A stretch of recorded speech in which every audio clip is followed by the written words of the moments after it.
점점 이 기도가 이렇게 열리다 보니까 네네. 그 기도 시간이 되게 즐거웠던 것 같아요. 아. 이제 기도하다가 눈 감고 딱 떠보면 2시간이 지나 있고 그때는 한 많이 할 때는 하루에 6시간씩 6시간. 너 나에게 기쁨이 되기 원하면 뭐든지 할 수 있겠니? 그래서 저는 무엇이든지 순종할 수 있습니다. 그랬더니 네가 가장 더운 데서 7년 동안 나를 위해서 헌신해서 내가 너무 기쁜데 이제는 가장 추운 곳에서 7년 동안 그렇게 사역할 수 있겠니? 이제 권총광도 만났을 때는 하나님께서 그 차를 천사가 이렇게 보호하고 있었다라고 하는 그 간증을 하더라고요. 하나님의 음성에 대해서 공부한 것도 없었고 그래서 뭐 잘못 들은 걸 수도 있겠다. 근데 손을 딱 잡는데 상훈아 차를 타지 마라.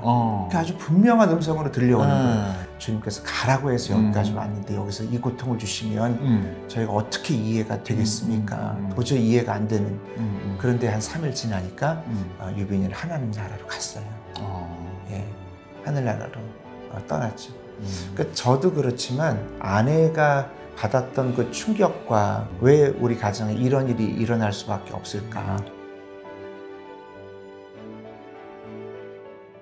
안녕하세요, 롬파리팔입니다. 또 너무나도 귀한 하나님의 사명자 목사님 모시고 인사드리게 되었어요. 여러분들은 잘 모르실 수 있는데 최상훈 목사님이시라고 우리 화양감리교회에서 지금 섬기시고 계시고요. 굉장히 이력이 독특하세요. 선교사로 아프리카 쪽에서 7년, 더운 데서 또 가장 추운 알래스카에서 7년, 또 미국에서 5년 사역하시다가 하나님의 이끄심을 통해서 화양감리교회에 오셨는데 놀랍게 청년들이 부흥하고 올라오고 있는 그런 귀한 목사님인데요. 요번에 이제 주장에서 이 책 기도는 사라지지 않는다라는 책을 내게 되었습니다. 아마 기도가 끊기셨던 분들, 기도를 해도 어떻게 잘 풀리지 않는 분들에게 굉장히 큰 동기부여가 될 수 있는 책이 될 거고, 또 지금도 기도 생활 잘 하시는 분도 아마 이 책을 보게 나면은 기도 생활에 큰 도움이 될 수 있는 책이 될 거라고 생각을 합니다. 소개는 이 정도 하고요. 우리 목사님 한번 인사해 주시죠. 네, 안녕하세요. 저 화양감리교회에서 목회하고 있는 최상훈 목사라고 합니다. 또 이렇게 만나 뵙게 돼서 반갑고 너무 떨립니다.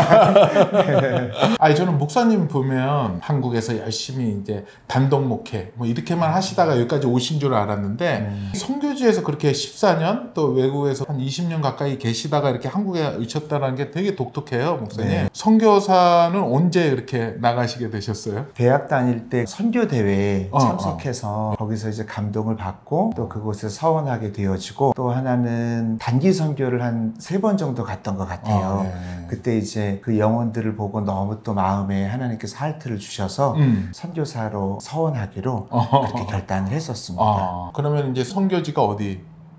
근데 그 당시에는 이제 우간다에 감리교 선교사가 한 명도 없었기 때문에 1호 네, 선교사시겠네. 첫 번째 선교사로 그렇게 가게 됐고 거기에서 이제 교회를 건축하고 그렇게 했습니다. 1호라고 하면은 영광스러운 자리이기도 하지만 아무것도 없는데 가신 거 아닙니까? 네, 아무것도 없었고, 우간다에서는 부시아 지역이라고 하는 게 국경지대이기 때문에 범죄도 많고 매춘도 많고 그런 지역이었거든요. 거기서 뭐 제가 얘기 듣기로는 뭐 은행 강도도 당하고 막 데모대에 갇혀서 위험한 순간도 있었다라고 들었는데. 네, 그건 이제 우간다에서 사역을 하고 나서 이제 케냐로 옮겼을 때. 케냐로 옮겼을 때. 이제 권총광도 만났을 때는 그래서 스틱차를 몰고 다니는데 가다가 딱 쓴 상태에서 크러치를 밟고 있었는데 그때 강도가 총을 이렇게 딱 갖다가 댔고 그다음에 뒤에 문을 이렇게 열라고 이제 손을 갖다 댔고 그러니까 한 3명이 달라붙었던 것 같아요. 그러니까 그 상황에서 정말 도저히 이길 수 없는 상황인데 그때 하나님이 어떤 마음을 주셔서 총을 뿌리를 제가 탁 쳤던 것 같아요. 그리고 이제 시동을 걸고 출발을 했었죠. 근데 이제 한국에 나중에 이제 선교 보고 왔을 때 저희 아버님 교회에 오선미라고 하는 그 자매가 있었어요. 자매가 그 시간에 기도를 하고 있었는데 하나님께서 그 차를 천사가 이렇게 보호하고 있었다라고 하는 그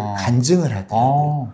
그래서 그때 깨달았던 게 중보기도의 위력이 시와 공간을 초월해서 놀랍구나. 그러면은 기도에 대해서 먼저 물어봐야 될 것 같은데 어릴 때 굉장히 오랜 시간 하시던데 한 몇 시간씩 하셨어요? 그러니까 처음에부터 그렇게 오래 했던 건 아니고요.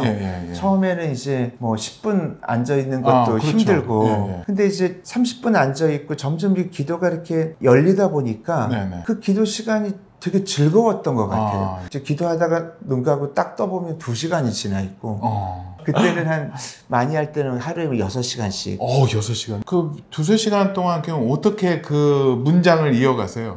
제가 그 초등학교 때 수련회를 갔는데 기도 제목이 하나였어요. 저 방언 받고 싶습니다. 그 한 3시간 넘게 기도한 다음에 그때 방언과 방언 통역을 같이 주셨어요. 근데 방언 통역인 거 그 당시에는 몰랐는데 나중에 지나 보니까 제가 하는 방언을 저는 한국말로 다 해석이 되는데 다른 사람들은 해석이 안 된다고 하는 걸 1년 지나고 알았어요. 다 되는지 알았거든요. 그래서 그때부터 방언으로 기도할 때 기도하는 게 힘들지 않고 기도 제목이 방언으로 하면 1시간 뭐 2시간 해도 그렇죠, 가죠. 그래서 저는 주로 그냥 방언으로 기도했던 것 같아요.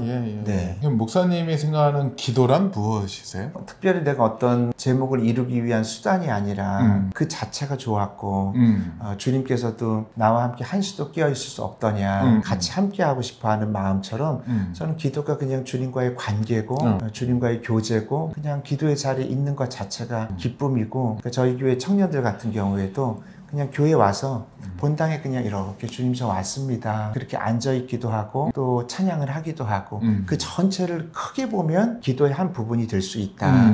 주님 앞에 나와서 하는 것. 목사님 여기 책에 보면은 그 사고를 통해서 이제 그 음성이 하나님 들려오셨잖아요. 기도에 대한 음성. 그 말씀 좀 한번 해주시죠. 동생이 이제 논산훈련소에 갔고 6주 후에 저희 가족들이 서울에서 이제 면회를 하러 갔는데 다 동생을 보고 나서 올라오려고 하는데 처음 들었던 음성이었던 것 같아요. 네, 어떤 확실하게 정말 뭐 기도를 하고 있는 것도 아니고 그냥 이렇게 면회하고 올라오는 올라올 차를 타려고 하는데 상훈아 차를 타지 마라 그렇게 얘기를 하는 거예요. 그러니까 저는 그런 걸 처음 들어봤기 때문에 하나님의 음성에 대해서 공부한 것도 없었고 그래서 뭐 잘못 들은 걸 수도 있겠다. 근데 손을 딱 잡는데 상훈아 차를 타지 마라. 그러니까 아주 분명한 음성으로 들려오는 거예요. 그래서 제가 이제 하나님 앞에 딜을 했던 게 만약에 저희 부모님이 내가 이걸 안 타고 논산에서 서울까지 그냥 시외버스 타고 간다고 하면 그러면 하나님 음성이 맞고요. 그렇지 않으면은 내가 그냥 승용차 타고 서울로 올라오겠습니다. 근데 거의 뭐 99%는 당연히 그냥 무슨 소리야 당연히 그냥 같이 서울로 올라가야지 이렇게 할 거라고 생각을 했는데 어머니 제가 그냥 시외버스 타고 서울 올라갈랍니다 라고 얘기했더니 어머니가 뭐라고 얘기하냐면 그러려무나 그러시는 거예요. 그때 상처를 많이 받았어요. 왜냐면 이제 어릴 때도 남의 그 집에서 이제 3년 동안 자랐던 너무 집안이 가난해서 그랬던 스토리가 있거든요. 그래서 저기 상처를 많이 받고 그때 이제 저 혼자 시외버스 타고 서울로 올라왔고요. 온 가족은 다 승용차 타고 서울로 올라온 거예요. 너무 속상했는데 저녁쯤 와보니까 집에 아무도 도착하지 않는 거예요. 그리고 나서 한 8시인가 넘어서 전화가 왔었는데 그때 영동 세브란스 병원에서 연락이 왔는데 큰 사고가 났다는 거예요. 교통사고가 나서. 그래서 이제 막 택시를 타고 갔었는데 정말 그냥 엄청난 사고가 나서 형은 가니까 뼈가 이제 다 보여져 있는 상태였고 갈비뼈도 여기서 이제 갈비뼈가 몇 개가 부러져 있는 그런 상태였어요. 형이 운전을 하셨고. 예, 형이 운전. 그리고 이제 굉장히 큰 사고가 나서 이제 중환자실에 다 들어가 계신데 그때 이제 경찰이 이제 조사를 해야 된다고 사건 난 그 사진을 보여주는데 자동차를 보니까 정면 충돌했는데 조수석에 그냥 갖다 정면 충돌한 거예요. 그러니까 조수석은 부서진 게 아니라 형체가 없어졌어요. 완전히. 그러니까 목사님은 앉으셨다면 그 조수석에 앉으셨을. 네, 조수석에. 자리죠. 제가 서울에서 내려올 때도 조수석에 앉았고, 그 다음에 이제 올라갈 때도 당연히 거기 앉고, 어머님, 아버님 뒤에 앉으시고. 근데 조수석에 갔다가 박은 거예요. 너무 놀래서 그 영동 세브란스 콘크리트 로비 바닥에 무릎을 탁 꿇고 기도를 하는데 그때 하나님께서 뭔가를 보여주시는데 어릴 때 제가 6학년 때 중학교 1학년 때 어렸을 때 교회 안에서 혼자 이렇게 정말 거기 무릎 꿇고 그렇게 열심히 기도하는 장면들이 계속 이렇게 쫙쫙쫙쫙 지나가는 거예요. 그걸 보여주면서 뭐라고 얘기하냐면 상훈아 네가 기도한 것이 네가 이제 찾았을 것이고 네가 기도하는 것을 통해서 네가 보호받을 것이다. 이런 하나님께서 응답을 처음으로 주셨던 거예요. 그래서 그때 이제 사고 상황 가운데에서도 하나님 앞에 감사의 기도를 올려드렸고 하나님 은혜 가운데 결국은 온 가족이 다 쾌유가 되어졌고 저는 기도할 때 뭔가의 어떤 얻기 위해서 기도한 거는 아니었거든요. 물론 이제 처음에는 의무감으로 시작할 때는 시작을 했죠. 그렇게 시작했지만 하지만 그 다음에는 굳이 그렇게 많은 시간을 기도할 필요는 없었는데 그렇게 많이 기도했던 것이 참 좋았던 것 같아요. 잘못하면 이게 뭐 기도 공적주의, 맞아요. 공로주의가 되어서 킵해놨다가 뭐 이렇게 쓴다 그런 건 아니고 그 오랜 시간의 기도를 통해서 하나님과의 그 친밀함, 아주 친해진 그 관계를 통해서 이렇게 하나님께서 역사하신다 이렇게로 이해하면 좋을까요? 네, 그게 맞습니다. 초등학교 6학년 때 뭐 소원이 얼마나 굉장히 많았던 건 없잖아요. 네, 근데 그냥 뭐 많이 할 때는 6시간 이렇게 기도했었을 때 그냥 너무 좋았고 그게 어떠한 목적과 이유가 있어서 기도했다기보다는 그 자체가 참 좋았던 것 같아요. 그런데 하나님께서는 그렇게 기도했던 것을 또 응답과 좋은 축복으로 또 그렇게 갚아주시더라고요. 세월이 지나 보니까 그걸 알게 된 거죠. 그러면 목사님한테 예수님은 어떠한 존재세요? 예수님이라고 하는 부분은 항상 제일 먼저 물었던 존재. 어릴 때 아마 아버님한테 그렇게 교육을 받았던 것이 많이 영향을 받았겠죠. 왜냐하면 아버님도 항상 뭐를 결정하기 전에 예수님께 묻고 하자, 예수님께 기도하고 하자, 그렇게 평생을 살아오셨던 분이었고, 저희 아버님도 병으로 죽을 수밖에 없는 그런 상황 가운데 예수님 만나서 고침받으신 그런 이제 간증이 있으시거든요. 고대 경제학과 이제 졸업하시고 사업을 하시다가 죽을 병에 걸리셨는데 예수님 만나서 그 병이 다 나았어요. 그런 경험을 가지고 있어서 항상 예수님께 먼저 묻는 훈련 어릴 때부터 계속 그랬던 것 같아요. 제가 이제 뭐 전도사였을 때 성경 봉독을 틀렸을 때는 성도들 앞에서 저희 아버님 목사님이었는데 막 탁 치면서 야단을 치시고 네, 그 굉장히 철저하게 이제 하셨던 분이라 예수님에게는 항상 먼저 묻는 분. 제가 이제 목사님과 인터뷰를 위해서 기도할 때 하나님이 이 말씀, 이 문구를 주셨어요. 그는 어디 서 있느냐고 물어보시라고 하는데 어디 서 있는다는 개념이 어떻게 연결이 될지 모르지만 제가 고린도전서에서 가장 은혜 받았던 말씀은 주와 합하는 자는 한 영이라 그 말씀이 있기 때문에 저는 이제 주님 안에 있다, 예수 안에 있다, 내가 예수 안에 거하고 예수님 안에 있는 거, 이것이 항상 저의 어떤 목회를 하는 데 있어서 중심이었던 것 같아요. 이미 우리가 영으로는 구원을 받았고 또 우리 영을 하나님께 새 영을 허락하여 주셨기 때문에 주님 안에 거하고 있기 때문에 그러나 이제 우리가 이 땅을 딛고 살아가야 되기 때문에 우리의 어떤 지정의라든가 육체적인 것들은 예수님과 똑같이 된 건 아니잖아요. 그래서 그런 것들을 계속 말씀에 이제 정렬시켜 나가면서 우리가 이미 구원을 받았지만 또 성경에 보면 우리는 주님 만날 때까지 구원을 이루어 가야 되는 그런 존재이기 때문에 주님 안에 있으면서 나의 모든 연약한 부분들을 주님의 영에 맞춰 나가는 거, 그 방향성을 그렇게 잡고 나가는 것 같아요. 정답인데요? 그러면 예수님 안에 계시면 어떤 게 됐을 때 내가 예수 안에 있다라고 얘기할 수 있으실 것 같아요. 그러니까 우리가 일단은 주님 안에 있고 주님과 한 영이기 때문에 거기에 대한 확실한 일단 믿음이 필요한 것 같아요. 나는 주님과 한 영이다. 그 영은 결국 말씀이고 그 말씀은 능력으로 나타날 수 있고 그런데 이제 내 삶 속에 있는 모든 하나님의 영과 말씀과 좀 배치되어지는 것들이 여러 가지가 있잖아요. 그런 것들을 이제 말씀에 계속 정렬시키고 선포하고 그런 모든 과정을 해나가는 거, 그게 이제 제 목회의 어떤 방향인 것 같고, 지금 내가 인생을 살다 보면 때때로는 마음이 낙심도 되고 또 연약하게 되어지기도 하고 또 때때로는 하나님이 기뻐하지 아니하는 죄를 짓는다고 할지라도 본질적으로는 난 예수 안에 있고 내 영은 하나님과 한 영이기 때문에 이 정체성 자체는 변함이 없거든요. 그 상황이 낙심 가운데 있다고 해서 내가 예수님과 하나 되기 위해서 노력하는 게 아니라 이미 나는 예수님 안에 있고 이것을 계속해서 정렬시켜 나가는 그런 정체성. 그러니까 말씀이 얘기한 너는 세상의 빛이라 라고 했으면 비록 내가 지금 현재 어둠이 느껴지고 또 어둠의 이야기를 했다고 할지라도 본질은 빛이기 때문에 나는 세상의 빛이다 라고 한다면 이 어둠이 싹 사라지는 것들을 경험하거든요. 그 본질적인 것 자체가 나는 예수님 안에 있고 지금 현재 어느 때 느끼는 것은 아니었던 것 같고요. 매일매일 24시간 삶 속에서 난 예수님 안에 있습니다. 난 예수님과 한 영입니다. 이 정체성은 전혀 변함이 없었던 것 같아요. 그래서 치유 사역이나 어떤 그런 모든 것들도 좀 현실을 봤을 때는 아픈데 그런데 난 예수님 안에 있고 예수님의 영은 능력이고 예수님의 능력은 말씀이기 때문에 그것을 계속 선포해 나가다 보면 믿음과 결부시켜 나가다 보면 처음에는 혼적인 영역이 더 커 보이는 것 같지만 결국은 영이 이기거든요.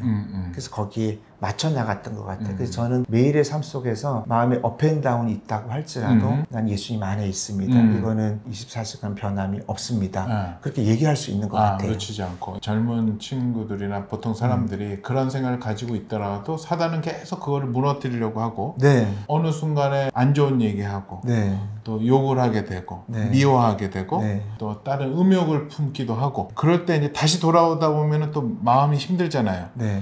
내가 이게 예수님 안에 있는 건데 이래도 되는 건가 했을 때 길을 벗어났을 때에도 다시 믿음으로 선포하고 돌아와야 된다. 내가 영이 예수님 안에 있고 예수님 안에서 비치기 때문에 그 외의 것들이 와가지고 예를 들어서 뭐 음란이 들어오거나 미움이 들어오거나 그러면 미움을 향해서 원래 하나님이 만든 창조의 원형의 모습은 예수 안에 있는 거고 주님과 한 영의 모습이기 때문에 그 미움이 들었을 때 미움아 떠나가. 넌 내 것이 아니야. 네가 내 안에 잠깐 들여와서 나를 속였기 때문에 이런 일들이 일어났지만 그런 넌 내 것이 아니야. 그걸 이제 선포를 하죠. 그리고 이제 물론 이제 우리 회개는 하지만 나는 내가 주님의 영 안에 있는 거는 전혀 변함이 없습니다. 그러나 때때로 마귀에 속기도 하고 마귀가 이제 유혹하기도 하지만 본질적인 내 영에 대해서는 영 자체는 데미지를 입지 않는다. 단지 그러나 우리가 이 땅에 살아가면서 구원을 이루어 가야 된다는 측면에서 장성한 분량까지 자라나는 측면에서는 예수님과 같이 그렇게 닮아가야 된다라고 하는 부분인데 나라고 하는 개념이 원래 나는 안 돼라고 하는 게 아니라 나는 원래 되고 나는 원래 할 수 있고 하나님이 능력을 주셨는데 마귀가 너는 안 돼. 정죄감을 자꾸 넣어주고 겉봐 넌 또 넘어졌잖아. 넌 또 자빠졌잖아. 넌 해봤자 소용없어. 여기에 속지 말고 자꾸 선포하고 또 우리가 개역 한글에 나와 있는 것처럼 경건에 이르기를 계속해서 루틴을 가지고 연습을 계속 해나가고 선포도 저희 교회는 이제 그 선포 캘린더라고 해서요. 달력처럼 이렇게 만들어서 하루에 뭐 나는 세상의 빛입니다. 이걸 하루에 20번 30번씩 그렇게 다 선포하게 해요. 발성기관 밖으로 반드시 속으로 웅얼웅얼 거리는 게 아니라 하나님께서 천지를 창조하셨을 때 말씀으로 창조했듯이 계속 그거를 매일매일 하니까 정말 교회 안에서 놀라운 역사들이 일어나는데 다혈질을 갖고 있었던 사람도 제가 이제 어떤 남자 집사님을 만나가지고 집사님 저랑 정말 선포 캘린더 약속을 하세요. 어떤 걸 하냐면 하루에 30번씩 나는 온유한 자입니다. 나는 온유한 자입니다. 이거를 선포하라고 남자 집사님에게 부탁을 했어요. 그러니까 그 집사님이 처음에는 이제 그거를 받아들이기 어려웠지만 의리가 있어서 저랑 그걸 선포하는데 집에서 굉장히 다혈질이거든요. 애들도 보고 아내도 보는데 나는 온유한 자입니다. 그러니까 아내도 성질 맨날 내면서 이렇게 온유한 자라고 그래. 애들도 막 피식피식 하는데. 근데 참 놀라운 건 그 믿음으로 계속해서 결부하면서 선포하고 선포하는데 결국은 그 집사님이 변하더라고요. 그러니까 우리가 안 좋은 내가 음란하지 말아야지 내가 죄악 짓지 말아야지 라고 하면서 내가 죄를 이기는 방법보다 나는 세상의 빛입니다. 나는 하나님이 기뻐하는 자입니다. 나의 정체성을 네, 선포하는 그렇죠. 거죠. 그러니까 난 아까 말씀드린 것처럼 나는 예수님 안에서 한 영입니다. 난 예수 안에 있습니다는 변하지 않고 나는 세상의 빛입니다. 나는 온유한 자입니다. 나는 정말 사랑이 많은 자입니다.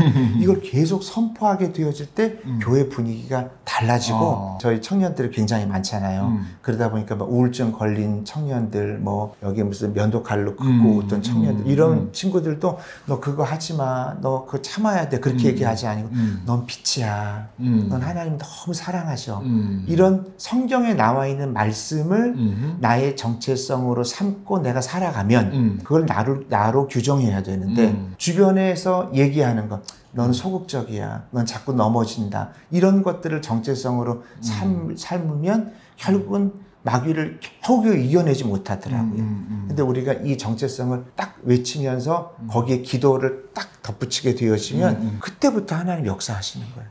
그러니까 저는 이게 신앙의 그 중심과 방향을 이렇게 잡고 있었던 것 같아요. 예. 조금 화제를 바꿔서 또 여쭤보기도 좀 어려운 주제지만 알래스카에서 힘든 거 있었고 회복하는 과정 가운데 하나님이 새롭게 기도하게 하셨다라는 얘기 있는데 그거 한번 좀 나눠주시면 고난 가운데 어려운 가운데 하나님의 뜻이 이해되지 않는 분들한테 굉장히 큰 위로가 되지 않을까라는 생각이 듭니다. 저희가 이제 아프리카에서 7년을 마치고 나서 7년 하면 이제 쉴 수 있는 거를 이제 뉴질랜드의 어떤 감리교 선교사님과 연결이 되어져서 집을 가계약을 딱 해놓고 비자를 1년짜리를 이제 뉴질랜드 대사관에 가서 신체 검사도 다 받고 해가지고 가기로 다 결정을 했어요.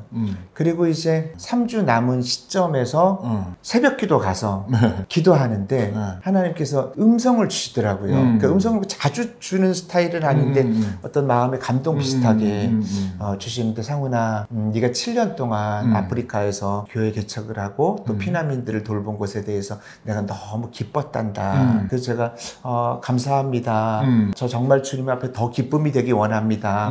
그때 주님께서 너 나에게 기쁨이 되기 원하면 뭐든지 할 수 있겠니? 이런 식으로 말씀하셨던 것 같아요. 그래서 저는 무엇이든지 순종할 수 있습니다. 그랬더니 주님께서 정말 너무 황당한 말씀을 하셨는데 네가 가장 더운 데서 7년 동안 나를 위해서 헌신해서 내가 너무 기쁜데 이제는 가장 추운 곳에서 7년 동안 그렇게 사역할 수 있겠니? 그러면서 알래스카라고 하는 그런 단어를 주셨어요. 근데 지금 뉴질랜드로 가기에 3주 전이었기 때문에 그때 그 말씀을 딱 주셔가지고 제가 못 들은 걸로 했어요. 벌써 이성이 작동하거든요. 네, 이건 하나님 말씀이 아닐 수도 있어. 음성이라고 하는 건 다 음성이라고 믿으면 안 되는 거야. 막 제가 가지고 있는 신학적인 지식으로 다 그렇게 이제 제가 이제 받기 싫으면 근거와 논리를 다 제시를 하더라고요. 네, 그래서 그렇죠. 그 제시를 해서 지나갔는데 며칠 지난 다음에 아내가 목사님 저 기도하다가 마음속에 어떤 하나님 감동을 주셨는데 그게 뭐냐고 물었더니 알래스카라고 하는 단어를 주셨다는 거예요.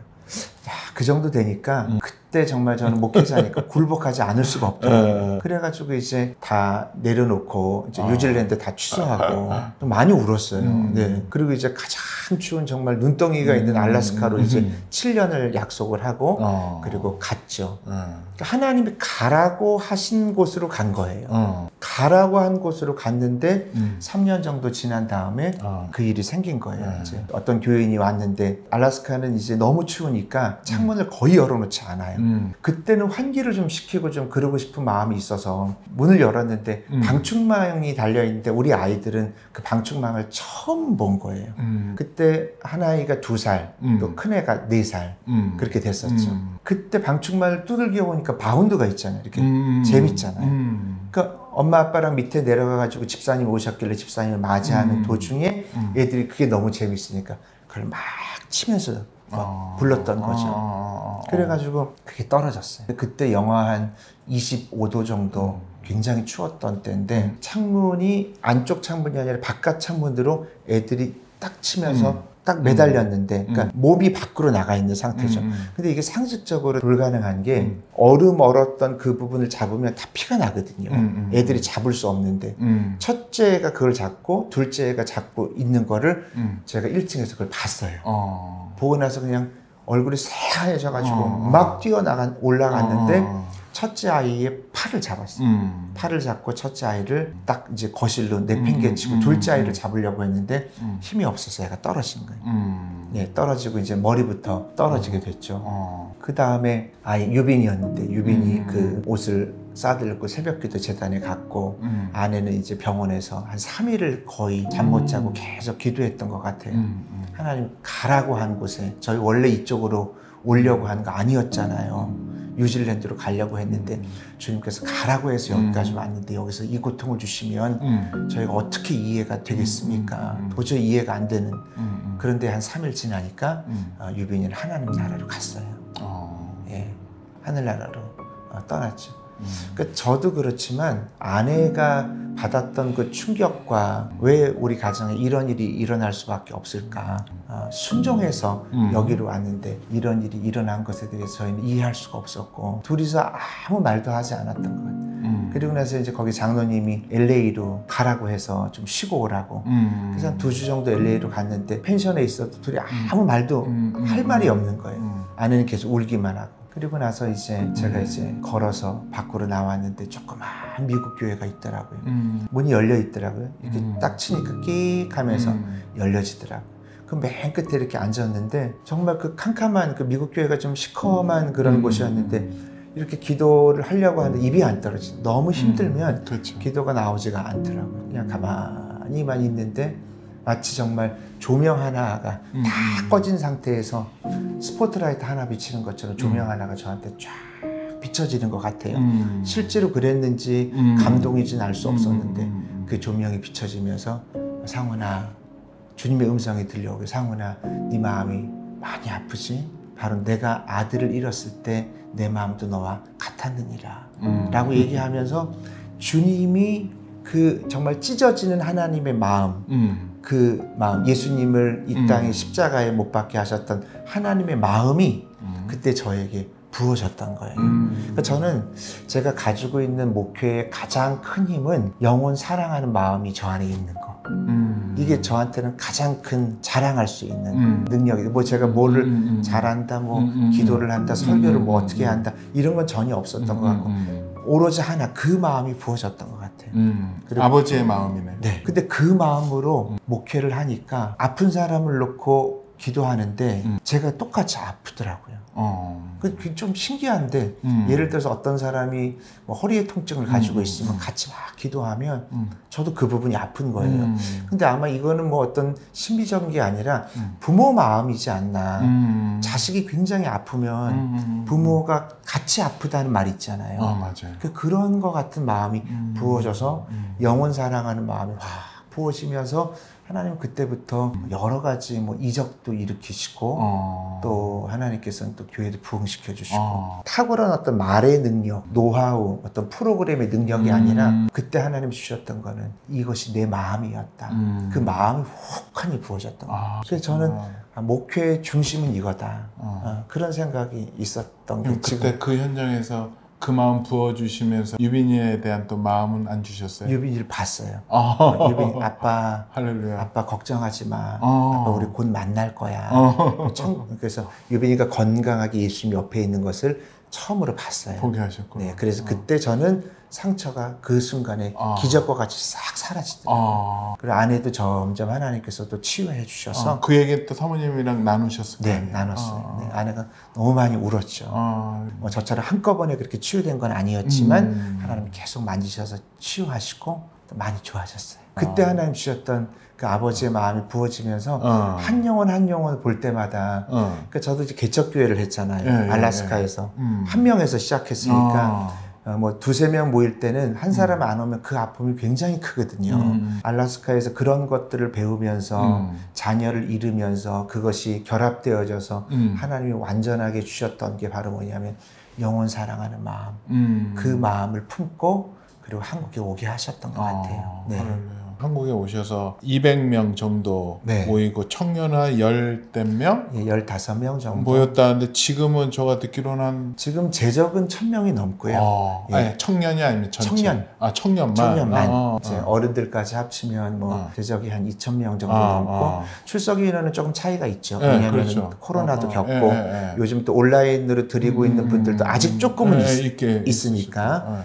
그래도 그게 엄청난 부흥이 네. 이루어졌네요. 정말 본질에 집중했을 때. 근데 목사님 뭐 부흥 강사 같지도 않으신데. 네, 아니. 네. 어떻게 이렇게 많은 하나님 부어 주셨어요? 네, 처음에 왔을 때 이제 청년 예배를 드리려고 딱 들어갔더니 불이 거의 꺼져 있고 예배 시간이 2시인데 2시에 시작하려고 생각을 안 하더라고요. 그래서 저 예배 좀 드리자, 예배 드리자 그렇게 해가지고 이제 예배를 드리기 시작했는데 마음속에 하나님 감동 주셨을 때 하나님이 기뻐하는 영적 가치를 내가 하나님 앞에 좀 드리고 싶다. 그런 마음이 들어서 아내와 같이 하루에 한 예배를 10번 정도 드렸던 것 같아요. 교회에서도 하고 가정에서도 하고 그렇게 해가지고 시간 날 때마다 아내와 같이 예배를 드렸는데 일단 한국에 오니까 어떻게 시작해야 될지를 모르고 저는 선교사 출신이고 그러니까. 이민교회에 있었기 때문에 한국교회 역사가 깊은 교회에 대해서 어떻게 할지를 모르니까 일단 내가 예배를 통해서 내가 영적으로 좀 충전되기 원한다. 내가 더 깊어지기 원한다. 이런 마음을 가지고 아내랑 같이 예배를 그렇게 드리면서 좀 자신감이 생겼던 것 같아요. 아무래도 영적으로 또 더 충전이 되고 우리가 이제 기도를 하면 뭔가 좀 힘이 생기는 거가 있잖아. 영적 충전이 되는 것처럼 그렇게 하면서 기도를 하는데 그때 이렇게 저는 저 나름대로의 충전이 되면서 나아가는데 하나님은 그거를 보시고 또 예뻐해 주셔서 또 여러 가지 환경들을 또 이렇게 다 이렇게 풀어주시는 부분들이 있더라고요. 그리고 나서 이제 청년들이 찾아와서 목사님이 드리고 싶은 예배 스타일이 있으시냐고 그렇다고 하니까 그런 목사님이 한번 그렇게 한번 해보시라고. 그래서 그때 청년 예배를 제가 원하는 방식으로 바꿔가기 시작을 했어요. 어떻게? 불을 켰어요. 네. 불이 시커멓게 해놓지 싫고 그냥 환하게. 예, 환하게 또 켰고 기도회를 만들고 그리고 나서 이제 아이들을 이제 한 사람 한 사람 조사를 하니까 세종대 다니는 애들이 조금 있었고 건대 있었고 그래서 우리가 교회에서만 이렇게 예배드리지 말고 제가 알래스카에서 했던 방법인데 새벽기도 끝나고 세종대학교에 아침에 가서 또 예배를 드렸어요. 어디? 세종대 어디 있어요? 빈 강의실.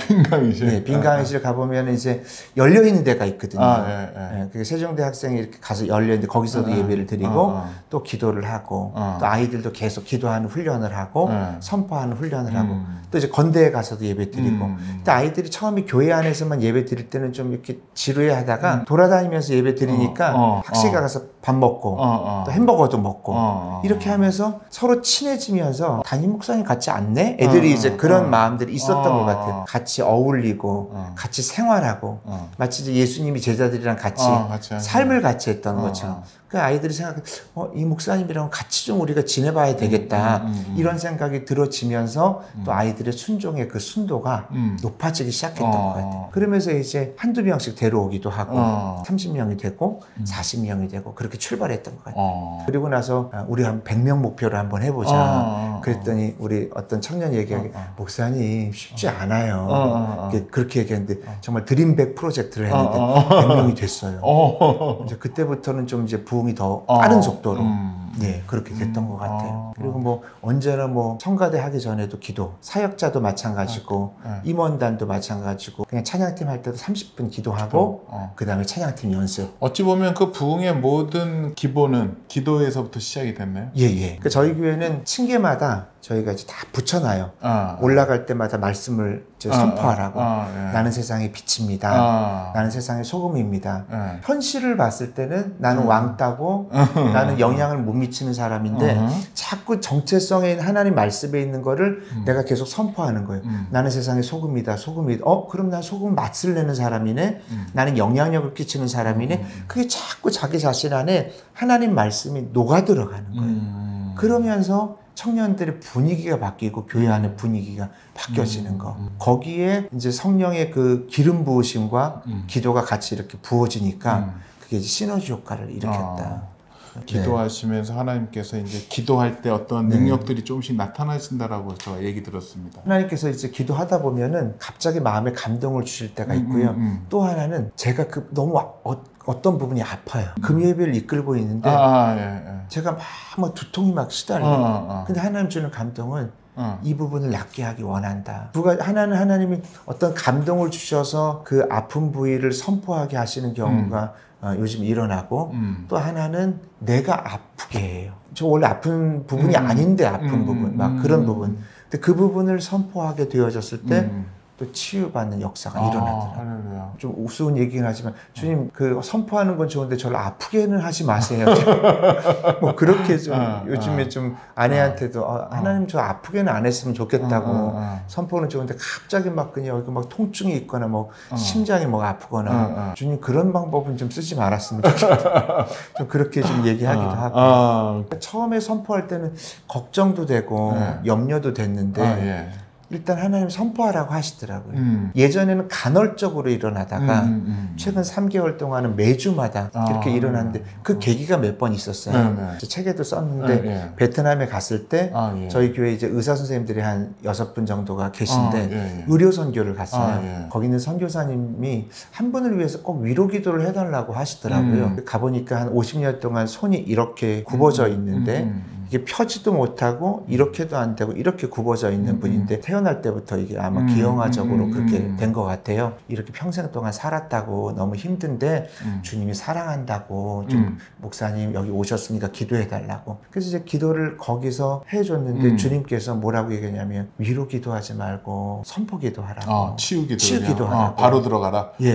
근데 이제 만약에 제가 어디 강사로 갔다가 안 나면 그냥 오면 그만이잖아요. 근데 우리 교회 교인들이잖아요. 더 부담이 될 수 있죠. 네. 거기 이제 의대 교수도 있고 치과 의사도 있고 있는데 제가 만약에 선포했는데 지금 다 펴질지어다 했는데 이게 안 나면 교회 가가지고 이거 안 되더라고요.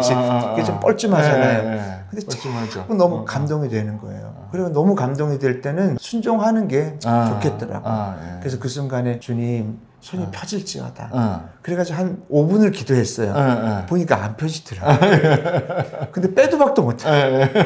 근데 앞으로 가야죠. 이제. 네. 그때부터 어떤 마음이 생기냐면 절박한 전심이 생기더라고요. 예, 전심이. 뒤가 없으니까.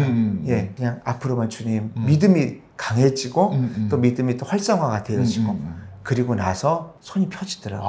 할렐루야. 하나씩. 할렐루야. 그러니까 50년 동안 펴지지 않았던 손들이 이렇게 펴졌어요. 예. 여기는 안 펴지더라고요. 이렇게 예. 펴지고 그리고 나서 나중에 이제 한국에 와서 들었을 때 완전히 다 나았다는 그 소식을 이제 선교사님 통해서 듣게 되어졌죠.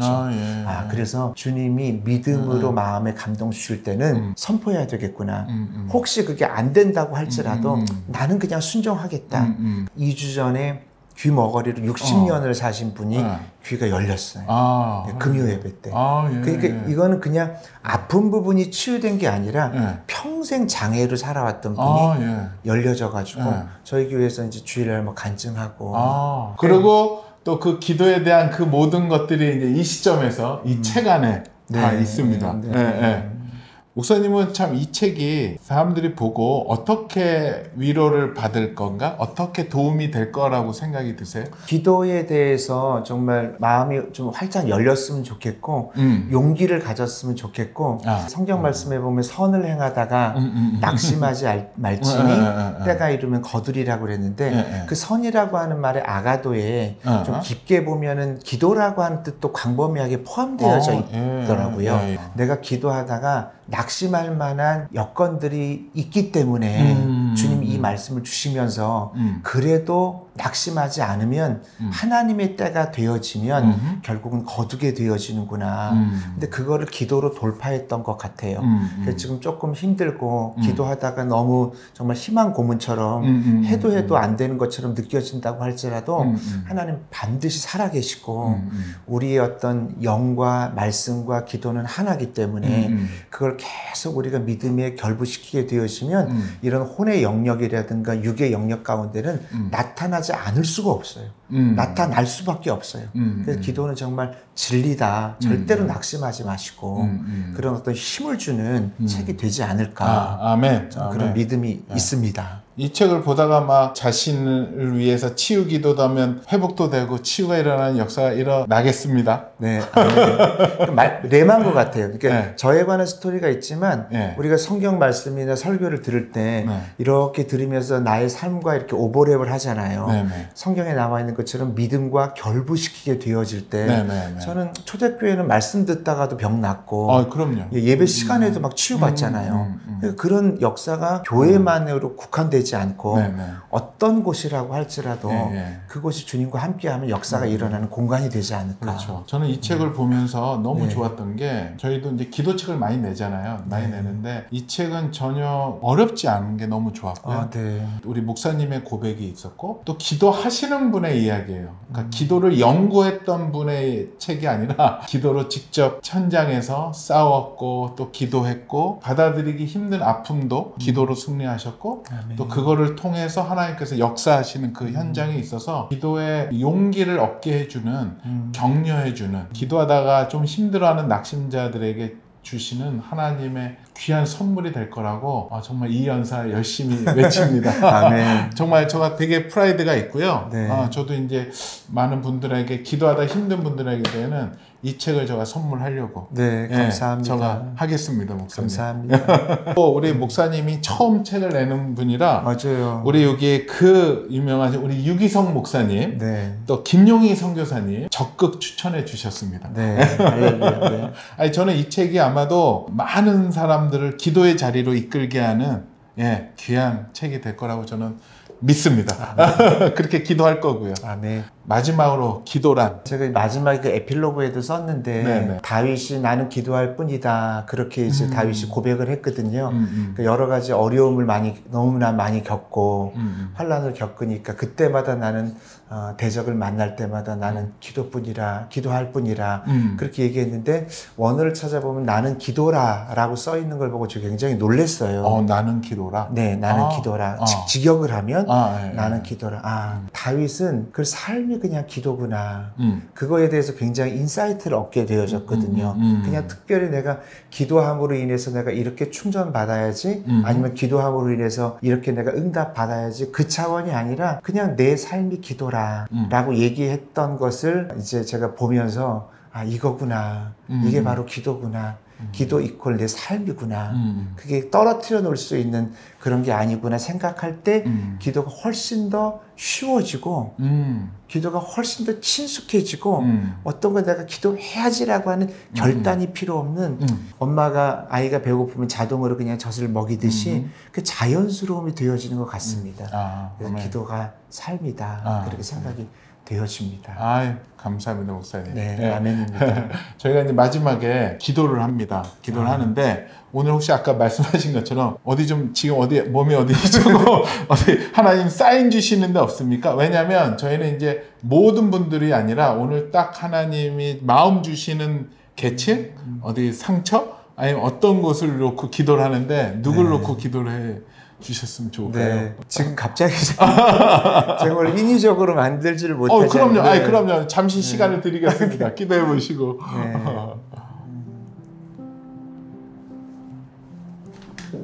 하나님 감사합니다. 창조주의 피 한 방울만 있어도 모든 것이 다 정결하게 되어지고 깨끗하게 된 것을 믿습니다. 그런데 주님께서는 한 방울도 남기지 않고 우리들에게 피를 다 흘려주신 것을 깨닫습니다. 그로 인해서 우리의 연약한 모든 것들을 치유하시고 부족한 것들을 채워주신 줄 믿습니다. 이 시간에 하나님 아버지 주님의 보혈의 피가 하나님 모든 이들에게 부어지게 하여 주셔서 그 피가 닿는 곳곳마다 이제 소생케 되어지고 깨끗하게 되어지고 힘을 얻을 수 있도록 은혜를 내려 주옵소서. 하나님 이 시간 연약한 부분들을 주님께서 터치하여 주시기 원합니다. 그 부분을 보혈의 피로 하나님 부어주셔서 그 피가 닿는 곳에서 깨끗하게 되어지고 낫는 역사가 일어나게 하여 주옵소서. 마음의 상처 가운데 있는 모든 영혼들에게 주님의 보혈의 피를 부어 주시옵소서. 더 깊게 부어 주시옵소서. 그로 인해서 그곳이 깨끗하게 되어지고 모든 상처가 이 시간 다 떠나가게 하여 주시옵소서. 주님의 보혈이 부어짐을 믿습니다. 심장이 연약하고 어깨가 아픈 모든 이들도 이 시간 낫게 하여 주시옵고 주님의 능력으로 깨끗하게 됨을 선포합니다. 내가 믿으면 하나님의 영광을 보리라. 하나님으로부터 오지 아니하는 것들이 있습니다. 그 모든 것들이 내 안에서 깨끗하게 됨을 선포합니다. 하나님으로부터 오지 아니하는 생각들이 있습니다. 하나님으로부터 오지 아니하는 마음들이 있습니다. 이 시간 그 중독들이 다 떠나감을 믿습니다. 내가 믿으면 하나님의 영광을 보리라. 닫혔던 것들을 열어주시옵고 매였던 것들을 풀어주시옵소서. 관계가 매여져 있어서 속상해하는 모든 이들에게 그 관계가 풀어질지어다. 성령의 능력으로 풀어질지어다. 내가 믿으면 하나님의 영광을 보리라.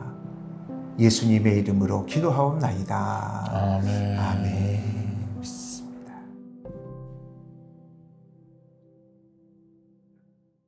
정체성이 되게 중요한 것 같아요. 내가 누구인가에 대한 것에 대해서 분명히 알게 되어지면 그동안은 이제 주변 사람들이 어떻게 나를 보느냐, 또 내가 다른 사람과의 어떤 관계 속에 어려움이 있었을 때 그것이 규정하는 나를 자꾸 내가 정체감을 갖게 되어지는데, 말씀이 규정하는 나를 나의 정체성으로 삼는 훈련들을 많이 하게 되어지니까 굉장히 밝아져요. 밝아지니까 어두움 같은 경우는 자연스럽게 멀어지더라고요. 근데 그거를 이제 시너지 효과를 낼 수 있는 게 기도였던 것 같아요. 그러니까 저희 교회는 정체성 설교만 거의 매주 해요.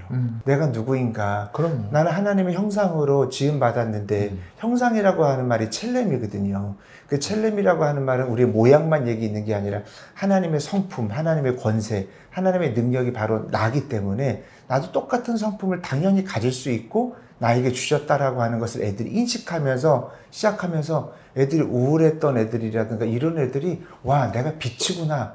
그러니까 저희 아이들이 이제 아침에 출근할 때 좀 웃긴 얘기들도 많이 있는데 내가 빛이다. 내가 빛이 나가신다 비켜 막 이렇게 장난스럽게 근데 애들이 막 그렇게 밝아지는 거예요. 그럼요. 네, 그러니까 자기 정체성을 바꾸는 거예요. 근데 이런 것들은 말씀에 기반이 되어진 훈련을 한 뭐 7, 8주 정도 저희가 하거든요. 정체성 교육들요. 잘하셨네. 네, 그러면서 아이들이 딱 그걸 잡아요.